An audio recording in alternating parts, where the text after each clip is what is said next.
Hello friend, मैं आनंद राज आप सबों के बीच बीएड का एक इम्पोर्टेंट टॉपिक है एरिक्सन का मोनो सामाजिक विकास के सिद्धांत।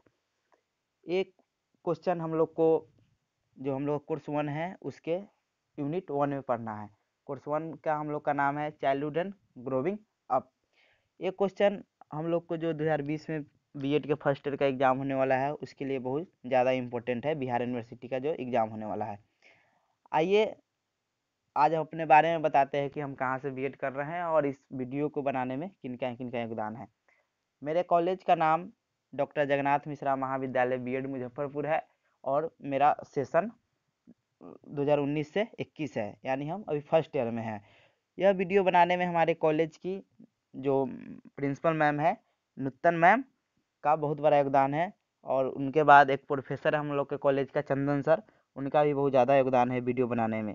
उन्हीं के मार्गदर्शन में वीडियो बन रहा है और भी टीचर लोग का योगदान है। आइए अब देखते हैं, आते हैं क्वेश्चन पर। इसका इंट्रोडक्शन देखते हैं क्या है।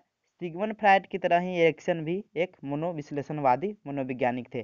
जैसा कि हम जानते हैं कि सिगमंड फ्रायड क्या थे, एक मनोविश्लेषणवादी वैज्ञानिक थे, वैसे ही यहाँ पे एरिक्सन भी एक मनोविश्लेषणवादी मनोवैज्ञानिक है।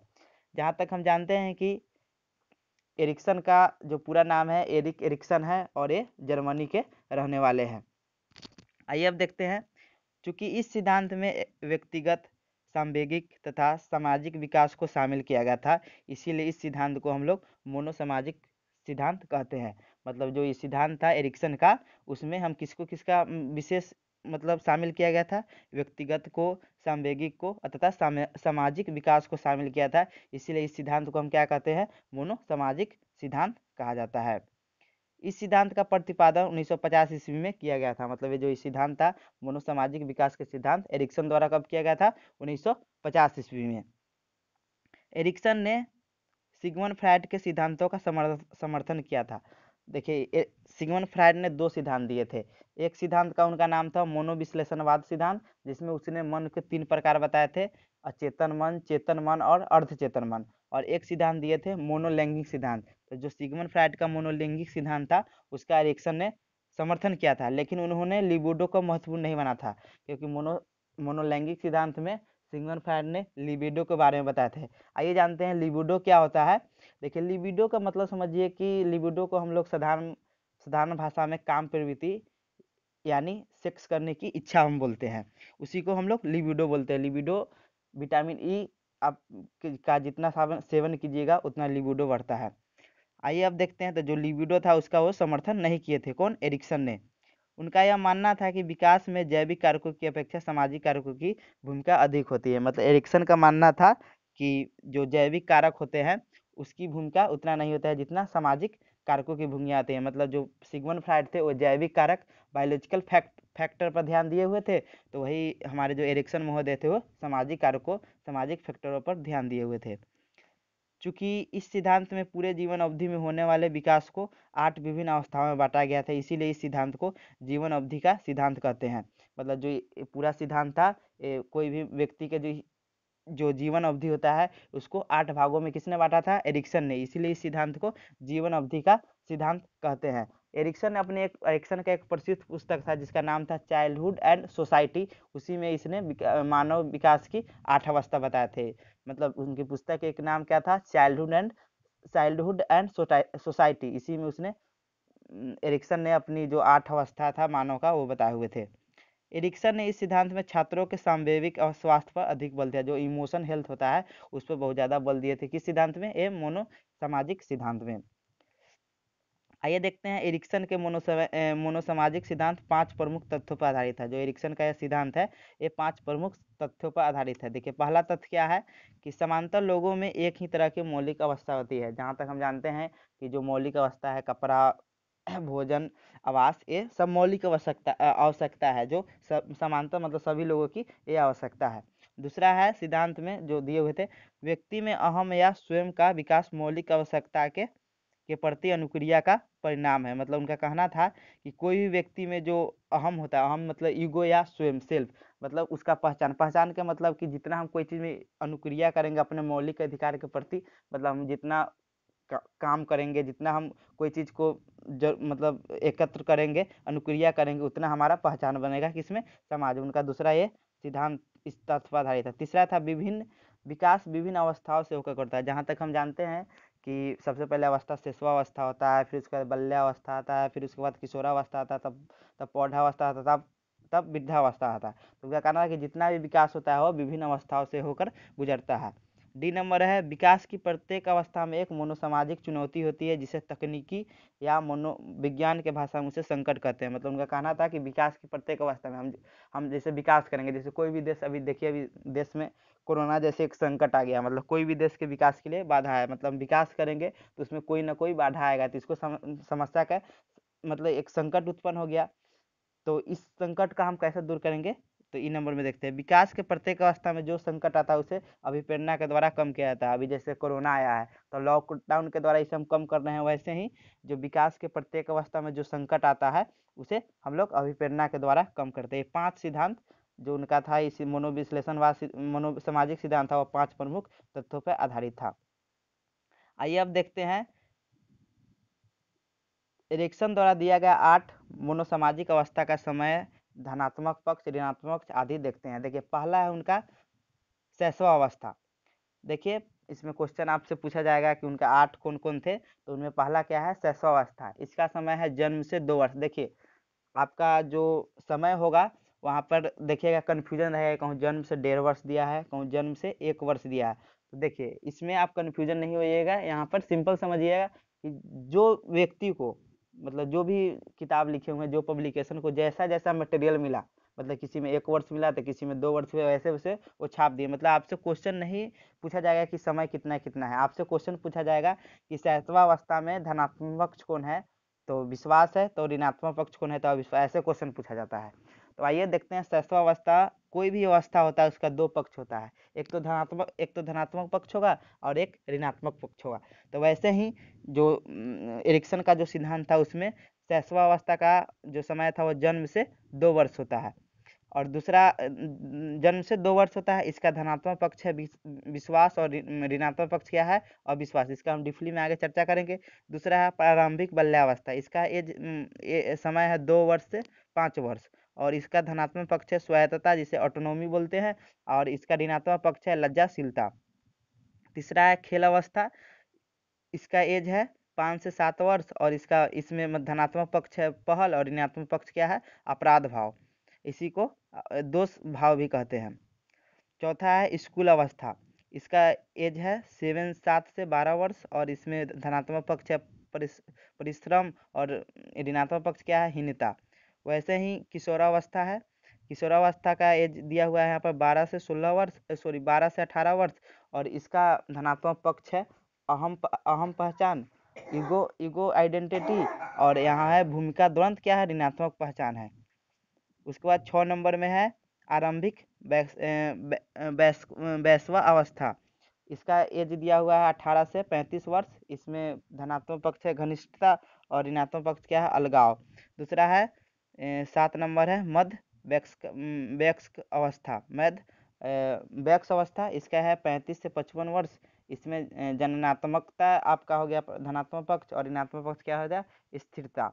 और 8वां क्या है, परिपक्वता आपका हो गया उस अथी का नाम है, जिसे हम यहाँ पे बोल सकते हैं वृद्धावस्था ही बोल सकते हैं परिपक्वता को। और इसमें दिया हुआ है 55 से ऊपर, मतलब 55 साल से ऊपर, और यहाँ पे एक संपूर्णता का भाव आता है, और दूसरा क्या आता है, निराशा का। आइए अब देखते हैं इसके बारे में, जानते हैं क्या कहा गया है इस सिद्धांत में। देखिए पहला उनका था शैशवावस्था, विश्वास बनाओ अविश्वास। देखिए ये समझिए, क्योंकि इस साल आने वाले एग्जाम के लिए बहुत ज़्यादा है कि शैशवावस्था में कैसे विश्वास उत्पन्न होता है, कैसे अविश्वास उत्पन्न होता है। एरिक्सन के मोनोसामाजिक सिद्धांत की यह पहली अवस्था है। मतलब उनका यह पूछेगा कि एरिक्सन के मोनोसामाजिक सिद्धांत की पहली अवस्था कौन है, तो शैशवावस्था है, जिसकी अवधि जन्म से 2 वर्ष बताया गया है। जिसकी अवधि क्या बताया गया है, जन्म से 2 वर्ष, 0 से 2 वर्ष नहीं होता है, जन्म से 2 वर्ष होता है। याद रखिएगा ये चीज़। जिन बच्चे को अपने माता पिता तथा अन्य देखभाल करने वाले व्यक्तियों से हमेशा उचित स्नेह, प्यार आदि मिलता है, तो उसमें विश्वास का भाव मिलता है। उनका कहना था कि जिस बच्चे को मतलब जन्म, अब 2 साल का बच्चा है तो उस बच्चा को मतलब उसके माता पिता से या उनका जो देखभाल करते हैं उनसे उनको उचित स्नेह मिलता है, प्यार मिलता है, तो उसमें विश्वास होता है कि अपने माता पिता पर उनका विश्वास भाव विकसित होता है। वही दूसरी ओर जिन बच्चों को माता पिता तथा अन्य देखभाल करने वाले व्यक्तियों द्वारा उसे प्रायः उचित स्नेह प्यार या उन्हें रोते बिखरते चिल्लाते छोड़ दिया जाता था, उनमें अविश्वास का भाव विकसित हो जाता है। मतलब उनका कहना था कि जो बच्चा को हम उचित स्नेह नहीं देंगे, मतलब प्यार नहीं देंगे, उसको रोते चिल्लाते छोड़ देंगे, तो उनको अपने माता पिता या उनका जो देखभाल करते हैं उनके प्रति अविश्वास का भाव प्रकट हो जाएगा। आगे है बालक के सर्वांगीण व्यक्तित्व का विकास इस बात पर निर्भर करता है कि उसके शैशवावस्था में अविश्वास के अनुपात में विश्वास की मात्रा अधिक होनी चाहिए। मतलब कहना था यहाँ पर कि बालक का जो सर्वांगीण व्यक्तित्व हुआ उसका विकास के लिए यदि हम जितना हम विश्वास से अविश्वास से ज़्यादा विश्वास की मात्रा रहेगा तब उसका सर्वांगीण विकास ज़्यादा होगा, नहीं तो अविश्वास ज़्यादा हो जाएगा, अविश्वास कम हो जाएगा तो उसमें सर्वांगीण विकास उतना नहीं होगा। जब शिशु में विश्वास एवं अविश्वास दोनों की स्थिति मौजूद रहने पर, मतलब दोनों में द्वंद्व रहता है, किसको माने किसको न माने, तो मौजूद रहने पर शिशु में एक संकट क्राइसिस उत्पन्न होता है, और जब वह इस संकट का सफलतापूर्वक समाधान कर लेता है तो इसमें एक विशेष प्रकार की मनोशक्ति का विकास होता है जिसे हम लोग आशा कहते हैं। मतलब जब कोई भी बालक में कि विश्वास और अविश्वास दोनों में जब मतभेद हो जाए, मतलब द्वंद्व उत्पन्न हो जाए, तो इसमें एक संकट उत्पन्न होता है, और इस संकट का सफलतापूर्वक वो बच्चा जब सफलतापूर्वक समाधान कर लेता है तो उसमें एक विशेष प्रकार की मनोसामाजिक शक्ति का विकास होता है जिसे हम लोग आशा कहते हैं। देखिए यहाँ पर देखते हैं कि मनोसामाजिक शक्ति क्या होता है। देखिए मनोसामाजिक शक्ति का अर्थ यहाँ पर यह हुआ है कि जब हम किसी समस्या का समाधान कर लेते हैं तो हमारे अंदर एक शक्ति आ जाती है, इसी को हम लोग मनोसामाजिक शक्ति कहते हैं। मनोसामाजिक शक्ति करने का मतलब हुआ कि हम कोई भी समस्या का समाधान कर लेते हैं। जैसे अभी मान लीजिए कभी कोरोना को रोकथाम के लिए सबसे बड़ा मतलब समस्या का समाधान करने का सबसे अच्छा तरीका है लॉकडाउन, जो अभी सिद्ध भी हो रहा है। इस वैसे ही मतलब यहाँ पर कहा गया है कोई भी हम समस्या का जब समाधान कर लेते हैं तो हमारे अंदर एक शक्ति का विकास होता है जिसे हम लोग मनोसामाजिक शक्ति कहते हैं। और देखिए यहाँ पर आशा का मतलब क्या होता है। आशा कहने का अर्थ यहाँ हुआ कि किसी बालक में ऐसी शक्ति विकसित होना जिसके कारण वह अपने परिवेश में अपने परिवेश को समझ सकता है, मतलब अपने उसका जो परिवेश है उसको जब समझ लेता है उसी को हम लोग आशा कहते हैं। होप, आशा या होप। दूसरा है प्रारंभिक बाल्यावस्था। प्रारंभिक बाल्यावस्था एक क्वेश्चन हम देखे हुए थे, सीटेट में पूछा था किस अवस्था में स्वतंत्रता बनाम लालसिता उत्पन्न होता है, तो इसका आंसर क्या हो जाएगा, प्रारंभिक बाल्यावस्था।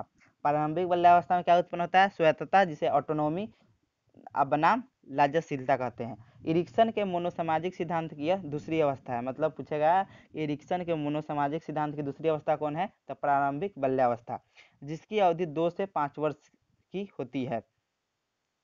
जब बच्चा में अपने माता या देखभाल करने वाले में जब विश्वास उत्पन्न हो जाता है, मतलब जो उनका देखभाल करते हैं या जो माता पिता होते हैं उनमें जब विश्वास उत्पन्न हो जाता है, विश्वास उत्पन्न हो जाता है तो फिर स्वायत्ता नामक भाव उत्पन्न होता है। स्वायत्ता कहने का मतलब ऑटोनॉमी उत्पन्न होता है, ऑटोनॉमी भाव उत्पन्न होता है। स्वायत्तता का तात्पर्य होता है कि जब कोई बालक स्वयं अधिक से अधिक कार्य करने लगता है, मतलब वह अपने कार्य स्वयं करने लगता है, उसी को हम लोग क्या बोलते हैं, स्वायत्तता, जिसे ऑटोनॉमी बोलते हैं। जैसे वे अपने से खाना खाना, खुद से ही कपड़े पहनना, स्वयं जाकर शौच करना वह ज़्यादा से ज़्यादा पसंद करने लगता है।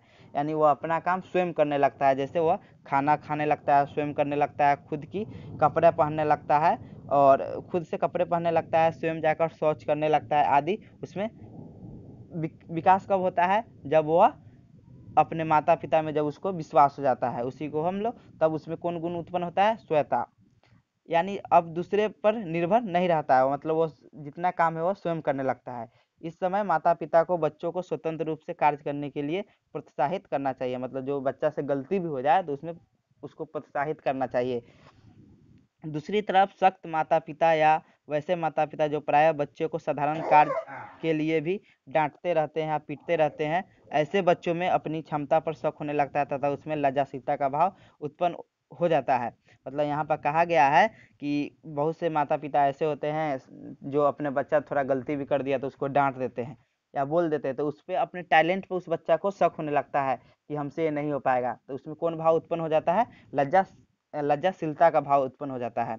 जब बालक में स्वायत्तता एवं लज्जाशीलता दोनों की स्थिति रहने पर बालक में एक संकट उत्पन्न, मतलब किसको हम माने, मतलब अपने स्वायत्तता को माने या लज्जाशीलता को माने, दोनों के बीच एक मतलब द्वंद्व उत्पन्न हो जाता है और इसमें एक संकट उत्पन्न हो जाता है। इस संकट का समाधान जब बच्चा कर लेता है तो उसमें एक मनोसामाजिक शक्ति का विकास होता है, जिसे हम लोग इच्छा शक्ति बोलते हैं। देखिए यहाँ इच्छा शक्ति करने का मतलब, विल पावर करने का मतलब, इच्छा शक्ति का मतलब यहाँ पर ऐसी शक्ति से है जिसके कारण बच्चा अपनी रुचि के अनुसार स्वतंत्र होकर कार्य करता है, मतलब उसका जो रुचि रहता है उसमें वह कार्य करने लगता है, यह इच्छा शक्ति होती है।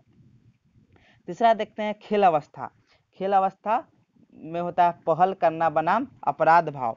इरिक्सन सिद्धांत की तीसरी अवस्था है, मतलब पूछेगा इरिक्सन सिद्धांत की तीसरी अवस्था कौन है, तो खेल अवस्था, जिसकी अवधि 5 से 7 वर्ष की होती है।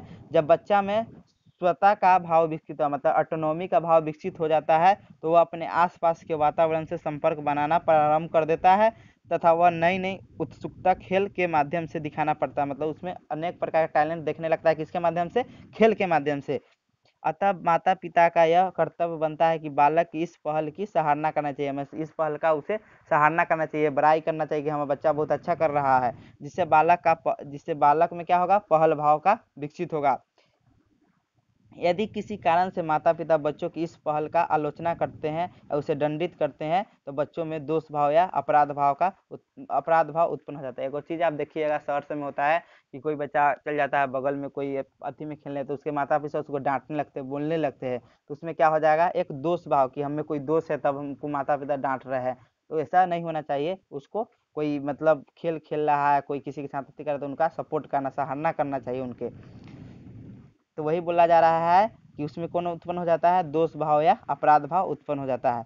जब बच्चा में पहल बनाम अपराध भाव दोनों की स्थिति उत्पन्न होने पर बालक में एक संकट उत्पन्न होता है और इस संकट का समाधान वह सफलतापूर्वक कर लेता है, तो उसमें एक सामाजिक शक्ति का विकास होता है, जिसे हम लोग क्या कहते हैं, उद्देश्य कहते हैं। मतलब अब उद्देश्य हो जाता है कि अब उद्देश्य का मतलब यहाँ पर वो हुआ कि हम कोई काम करेंगे तो उसका उद्देश्य होना चाहिए, मतलब कि हम कोई काम कर रहे हैं, जैसे हम किसी आदमी से मिल रहे हैं तो मेरा उस आदमी से मिलने का उद्देश्य क्या है, तो ये भाव उसमें उत्पन्न हो जाता है। चाहे हम कोई कार्य कर रहे हैं, कोई सामाजिक कार्य कर रहे हैं, इसका क्या उद्देश्य है, यह उसमें भाव उत्पन्न हो जाता है।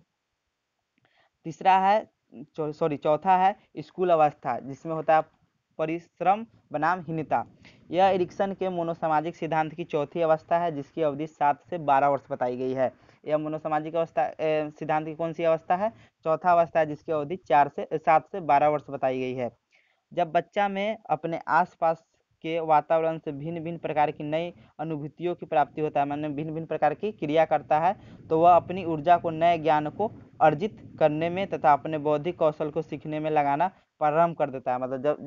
मतलब जो होता है, बच्चा जब नई नई खेल खेलता है तो उसमें नई नई अनुभूतियों का प्राप्ति होता है, तो अपनी ऊर्जा जो उसमें ऊर्जा होती है वो अपने ऊर्जा को नए ज्ञान की प्राप्ति करने में तथा अपने बौद्धिक कौशल को सीखने में लगाना प्रारंभ कर देता है। जो बालक जितना अपना बौद्धिक विकास एवं नए ज्ञान को अर्जित करता है तो उसमें परिश्रम का भाव उत्पन्न होता है, मतलब वो बालक जितना उसमें नए ज्ञान का प्राप्त होगा या उसका बौद्धिक विकास होगा तो उस बच्चा में क्या होगा, परिश्रम का भाव विकसित होगा। जबकि चूंकि इस अवस्था में बालक स्कूल में ही अधिकतर समय तथा ऊर्जा लगाते हैं, मतलब अधिकतर समय रहते हैं और अधिकतर ऊर्जा लगाते हैं। जब बालक को असफलता हाथ लगती है तो उस बच्चा में हीनता का भाव उत्पन्न होता है। बहुत बच्चा होता है, बहुत पढ़ता है, उसको अच्छा नंबर नहीं आता है, उसमें हीनता का भाव आ जाता है। तो जब जब हीनता का भाव उत्पन्न, जब छात्र में परिश्रम बनाम हीनता के संकट का सफलतापूर्वक समाधान कर लेता है तो उसमें एक विशेष प्रकार की मनोसामाजिक गुण विकसित है, जिसे हम लोग सामर्थ्यता कहते हैं। सामर्थ्य करने का मतलब यहाँ पर ये हुआ कि किसी भी कार्य को पूरा करने में शारीरिक एवं मानसिक क्षमताओं को समुचित उपयोग, मतलब जो हम लोग का शारीरिक क्षमता होता है, मानसिक क्षमता, उसका हम समुचित उपयोग करेंगे, उसी को सामर्थ्य भाव कहते हैं। मतलब कि एग्जाम में क्यों नंबर नहीं आया अच्छा, इसके लिए हमको क्या करना होगा कि शारीरिक रूप से और मानसिक रूप से, दोनों रूप से हमको उसमें कार्य करना होगा, तब उस कार्य को हम अच्छा से कर पाएंगे। पांचवा है किशोरावस्था, अहम पहचान बनाम भूमिका द्वंद। देखिए बहुत ज़्यादा इम्पोर्टेंट है। किशोरावस्था में सब व्यक्ति चाहता है कि हमारा एक पहचान बने, वो स्कूल में हो या समाज में हो या कॉलेज में हो, कोई में हो। इरिक्सन के मनोसामाजिक सिद्धांत की 5वीं अवस्था है, जिसकी अवधि 12 साल से लेकर 18 साल तक की होती है। इस अवस्था में जब किशोर जब पहुंचता है तो वह मतलब इस अवस्था में जब वो किशोरावस्था में पहुंचता है तो वह अपनी पिछली अवस्था में सफलता प्राप्त किया होता है। तो किशोरों में यह जानने की इच्छा जिज्ञासा होती है, बनी रहती है कि वह कौन है, हम किस लिए हैं, हम यहाँ अपनी ज़िंदगी में कहाँ जा रहे हैं। इसी को एरिक्सन ने अहम पहचान की संज्ञा दी है। मतलब अहम पहचान का मतलब कि वह कहूँ आया, मतलब किशोरावस्था में आया तो क्यों बना हुआ है, वह उसकी ज़िंदगी में क्या चल रहा है, वह हम किस लिए हैं, मतलब हमारा इसमें क्या, हम क्यों इस समाज में क्यों हैं, मतलब उसमें एक पहचान खोजता है बालक। इसी को एरिक्सन महोदय ने अहम पहचान की संज्ञा दी है। एक स्वस्थ पहचान बनाने के लिए या बनाए रखने के लिए किशोरों को भिन्न भिन्न दिशाओं में संपर्क स्थापित करने पड़ते हैं। मतलब कहा गया है कि एक मतलब हमारा पहचान बनाने, मतलब एक समाज में पहचान बनाने के लिए हमें क्या करना पड़ता है कि भिन्न भिन्न क्रियाओं दिशाओं में हमें क्या करना पड़ता है, संपर्क स्थापित करना है। मतलब हम कोई समाज में जाएंगे तो कोई अच्छा कार्य करेंगे तो हमारा पहचान बनेगा, फिर मतलब समाज में कोई गरीब है उसको मदद कर देंगे तो हमारा एक पहचान बनेगा। ऐसे मतलब विभिन्न दिशाओं में संपर्क स्थापित करना पड़ता है। अगर किसी कारण से किशोर भिन्न भिन्न दिशाओं में संपर्क स्थापित नहीं कर पाता है तो उसमें भूमिका द्वंद्व या संभ्रांति की स्थिति उत्पन्न, मतलब यहाँ कहने का मतलब है क्योंकि वह किशोर कोई काम नहीं किया और कहता है कि हमसे क्यों नहीं वो काम हो रहा है, उसमें द्वंद्व, मतलब भूमिका द्वंद्व उत्पन्न हो जाती है कि हम में क्यों नहीं उतना टैलेंट है, तो उसी को हम लोग क्या बोलते हैं, भूमिका द्वंद्व।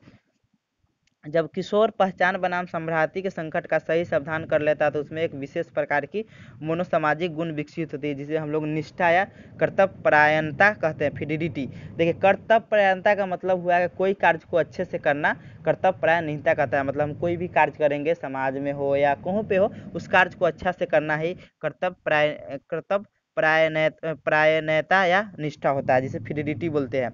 आगे है आरंभिक बैक्स अवस्था, जिसमें होता है निष्ठा बनाम अलगाव। यह एरिक्सन के मनोसामाजिक सिद्धांत की छठी अवस्था है जिसकी अवधि 18 साल से 35 वर्ष के बीच है। इसमें क्या बताया गया है, जब व्यक्ति को समाज में अहम पहचान का भाव विकसित हो जाता है तो व्यक्ति इस अवस्था में अपने भाई बहन माता पिता मित्र एवं सगे संबंधियों से घनिष्ठ संबंध स्थापित करते हैं। मतलब उसको एक पहचान मिल जाता है उस व्यक्ति को, किसमें, समाज में या स्कूल में, जो भी जहाँ भी एक अहम पहचान मिल जाता है तो व्यक्ति अपने भाई बहन माता पिता मित्रों एवं सगे संबंधियों से घनिष्ठ संबंध बनाता है और परिचित एवं अपरिचितों से सामाजिक संबंध बनाता है, एक सोशल संबंध बनाता है, रिलेशन। और अपनी पत्नी के साथ लैंगिक संबंध बनाता है। मतलब कोई आदमी को जॉब लग गया, उसका क्या होता है कि अभी देखते होंगे कि आप अभी समाज का जो अथी है कि जॉब लगने के बाद ही शादी होगा, तो उसको जॉब लगाते हुए पहचान मिला, इसीलिए पहचान मिला तो उसका क्या हुआ कि उसका एक पहचान मिला। तो वही बोल रहा है यहाँ पे कि कि इस अवस्था में अपने भाई बहन माता पिता मित्रों और सगे संबंधियों से एक घनिष्ठ संबंध स्थापित करता है, तो वही परिचितों एवं अपरिचितों से सामाजिक संबंध और अपनी पत्नी से एक लैंगिक संबंध स्थापित करता है। जबकि इस अवस्था में व्यक्ति जब घनिष्ठ संबंध अपने परिवारजनों मित्रों और अपरिचितों से स्थापित नहीं कर पाता है तब वो व्यक्ति अपने आप को खोया खोया सा रहता है। इसे एरिक्सन ने अलगाव की संज्ञा दी है। मतलब आप देखिएगा बहुत आदमी को जॉब नहीं लगता है तो परिवार से अच्छा से बात नहीं कर पाता है, उसका कोई अच्छा मतलब रिलेशन अच्छा आदमी से नहीं बन पाता है, मतलब कोई बोलता है कि नहीं अच्छा नहीं, तो सोचने लगता है कि मतलब वो खोया खोया रहने लगता है। इसी को एरिक्सन ने अलगाव की संज्ञा देते हैं। मतलब कोई आदमी को जॉब नहीं लगा तो क्या होता है कि उसमें खोया खोया रहने लगता है, इसी को एरिक्सन ने अलगाव की संज्ञा दी है। जब व्यक्ति घनिष्ठता बनाम अलगाव के संकट का सफलतापूर्वक समाधान कर लेता है तो उसमें एक एक विशेष प्रकार की मनोसामाजिक गुण विकसित है जिसे हम लोग प्यार या स्नेह कहते हैं। देखिए प्यार या स्नेह कहने का मतलब हुआ यहाँ पे कि प्यार या स्नेह का अर्थ होता है किसी संबंध को कायम रखने के लिए पारस्परिक समर्पित का क्षमता। मतलब कोई प्यार, जैसे अब देखिए कोई आदमी में हमसे ही गलती हो गया और कोई दूसरा आदमी उस चीज को समझ रहा है तो दोनों आदमी मिलकर हम लोग क्या करेंगे, प्यार या स्नेह के माध्यम से उस चीज को सॉर्ट आउट कर लेंगे। तो वही कहा गया है कि आप देखिएगा इसमें जो बताया गया है कि कोई व्यक्ति में जब पहचान निर्माण, जब भाव विकसित हो जाता है तो उसमें क्या होता है, देखिएगा कोई आदमी को जॉब लग जाएगा तो उसका एक पहचान मिल गया तो आदमी का घनिष्ठ, मतलब बहुत आदमी के साथ दोस्ती हो जाता है। कोई आदमी का मतलब जॉब नहीं लगा तो उसका क्या होता है, उसके साथ बहुत आदमी का दोस्ती नहीं होता, उसमें अलगाव की भाव विकसित होता है, वही इस सिद्धांत में कहा गया है। आइए अब देखते हैं मध्य बैक्स अवस्था, जननात्मकता बनाम स्थिरता। यह एरिक्सन के सिद्धांत की 7वीं अवस्था है जिसकी अवधि 35 से 55 वर्ष तक की होती है। मतलब यह एरिक्सन की कौन अवस्था है, 7वीं अवस्था है। जब व्यक्ति में घनिष्ठ संबंध या लैंगिक संबंध स्थापित हो जाते हैं तो व्यक्ति में जननात्मकता का भाव विकसित होता है। जननात्मकता का तात्पर्य है कि अगली पीढ़ी में धनात्मक चीज़ों का हस्तांतरित करने का होता है। मतलब आपके पास एक पहचान मिल जाएगा तो उस पहचान को क्या कीजिएगा, आप सोचिएगा कि नहीं वो पहचान हम अपने अगले पीढ़ी में क्या करें, हस्तांतरित कर दे। मतलब उसको अगले पीढ़ी में अपने बाल बच्चे को, जैसे कोई आदमी को जॉब लग जाता है तो क्या करता है, घर जमीन उमीन खरीद लेता है। क्या होगा कि हमारी अगली पीढ़ी इस पर क्या करे, सुख करे। तो वही यहाँ पर बोला जा रहा है कि जननात्मक का तात्पर्य है कि अगली पीढ़ी में धनात्मक चीज़ों को क्या करना, हस्तांतरित करना। जबकि जब व्यक्ति में जननता की चिंता उत्पन्न नहीं होती है तो इस व्यक्ति में स्थिरता का भाव उत्पन्न हो जाता है और वह व्यक्ति अपने अगली पीढ़ी के लिए कुछ नहीं होता है। मतलब कोई व्यक्ति में जननता मतलब उत्पादन अगली पीढ़ी में कुछ देने की सोच नहीं रखता है तो वह आदमी स्थिर हो जाता है, वह अपने अगली पीढ़ी के बारे में कुछ नहीं सोचता है। इसी को क्या बोला गया है, तो वह अगली पीढ़ी को कुछ नहीं दिया जाएगा। इसी को हम लोग स्थिरता कहते हैं। जब व्यक्ति में जननात्मकता बनाम स्थिरता के संकट का समाधान ठीक से कर लेता है तो उसमें एक विशेष प्रकार की मनोसामाजिक शक्ति का विकास होता है जिसे हम लोग देखभाल कहते हैं। देखिए यहाँ पर देखभाल का अर्थ क्या हुआ, मतलब एक मनोसामाजिक शक्ति है। यह देखभाल का अर्थ यहाँ पर हुआ कि कोई भी व्यक्ति में देखभाल का गुण विकसित हो जाता है ना तो वो व्यक्ति दूसरे व्यक्ति को सुख सुविधा एवं कल्याण के बारे में सोचने लगता है। मतलब देखभाल की जब एक गुण विकसित हो जाएगा, आप में मनोसामाजिक शक्ति विकसित हो जाएगा तो आप दूसरे व्यक्ति क्या कीजिएगा, सुख सुविधा एवं कल्याण के बारे में सोचिएगा।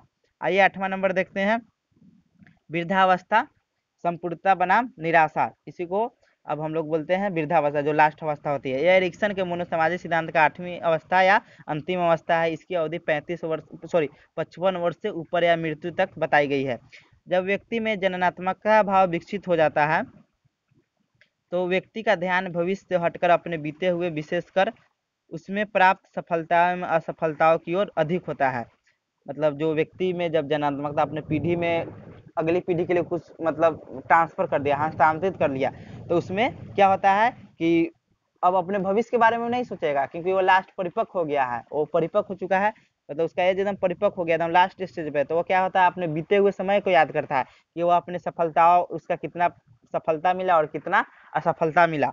तो अगर व्यक्ति अपने पिछले समय का मूल्यांकन धनात्मक ढंग से करता है तथा सफलता अधिक एवं असफलता कम होने का अनुभव करता है तो उसमें संपूर्णता का भाव विकसित होता है। मतलब कहने का मतलब है कि उसमें सफल धनात्मक तौर तरीका से अपना क्या करता है, मूल्यांकन करता है। मतलब कहने का मतलब कि सफलता को ज़्यादा मतलब मतलब गिनेगा और असफलता को कम गिनेगा। तो उसमें क्या होगा, एक प्रकार का संपूर्णता का भाव होगा कि हम अपने जीवन में बहुत कुछ कर दिए। फिर क्या है, जबकि यदि वे अपने समझता है कि उसकी पिछला समय असफलता से गुजरा है तो उसमें निराशा का भाव उत्पन्न हो जाएगा। मतलब वो सोचा कि नहीं हम अपने अगली पीढ़ी के लिए कुछ नहीं किए, तो उसमें क्या होगा, एक निराशा का भाव उत्पन्न होगा। यह जब संपूर्णता बनाम निराशा के संकट का सफलतापूर्वक समाधान कर लेता है तो उसमें एक मनोसामाजिक गुण विकसित होती है जिसे हम परिपक्वता कहते हैं। मतलब उनका कहना था कि जब हम संपूर्णता एवं निराशा का जब हम लोग में द्वंद्व उत्पन्न होता है तो इसका हम समाधान कर लेते हैं सफलतापूर्वक, तो हम लोग में एक मनोसामाजिक गुण विकसित होता है जिसे हम लोग क्या बोलते हैं, परिपक्वता। क्योंकि हम इस समय एकदम लास्ट स्टेज पर रहते हैं। अब हो गया, इसका निष्कर्ष देखते हैं, कंक्लूजन। उपयुक्त विवरण से यह स्पष्ट होता है कि एरिक्सन का यह सिद्धांत मानव के महत्वपूर्ण सामाजिक सांवेगिक कार्य पर ध्यान देता है। मतलब जो ये सिद्धांत है एरिक्सन का, ये जो मनुष्य का, जो मानव का, उसका सामाजिक सांवेगिक कार्य पर ध्यान देता है। एरिक्सन का यह मनोसामाजिक सिद्धांत पियाजे के अवस्था सिद्धांत, मतलब वही मनोलैंगिक सिद्धांत के बिल्कुल भिन्न है, मतलब उससे भिन्न है। क्योंकि पियाजे ने अपने अवस्था सिद्धांत में मुख्य रूप से लिबिडो पर बल दिया था। मतलब जो अवस्था सिद्धांत था उसमें, मनोलैंगिक सिद्धांत था, उस पर मुख्य रूप से किस पर बल दिए थे, लिबिडो पर। लिबिडो कहने का मतलब यहाँ पर हो जाता है काम शक्ति, यानी सेक्स करने की इच्छा। एरिक्सन ने अपने इस सिद्धांत में स्पष्ट कहा था कि मानव विकास के जैविक कारकों की अपेक्षा, मतलब जो बायोलॉजिकल फैक्टर होता है उसकी अपेक्षा सामाजिक कारकों, मतलब सोशल फैक्टर पर महत्वपूर्ण भूमिका थी। थैंक यू, आप लोग वीडियो देखिए, बहुत अच्छा था। जो भी गलती हो जाए उसको आप कमेंट बॉक्स में बोलिएगा, हम अगली वीडियो में कोशिश करेंगे उसको सुधारने के लिए। ठीक है।